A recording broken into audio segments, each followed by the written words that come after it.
Former President Donald Trump will go on trial in the U.S. Senate next week, impeached by the House for incitement of insurrection.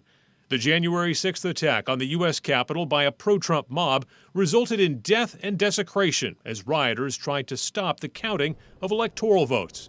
The worst action any president could do is to try and overturn a free and fairly elected government. That's essentially a coup on the United States of America.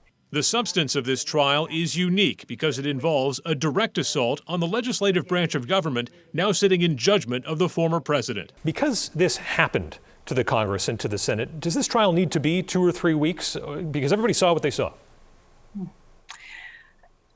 Well, it's not just about what happened on January 6th. It's also about the events that led up to January 6th. Should the former president be compelled to testify under oath?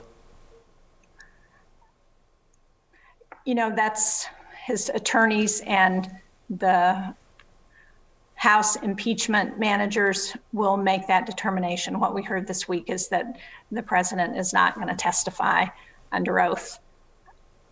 You know, given the former president's inability to tell the truth, it would be very interesting to have him sworn in. In a statement to News 9, Senator Maggie Hassan said, quote, "Given former President Trump's numerous public comments surrounding the insurrection, it is not necessary for him to testify. But he should, of course, have the opportunity to defend himself against the serious charges that he faces if he chooses."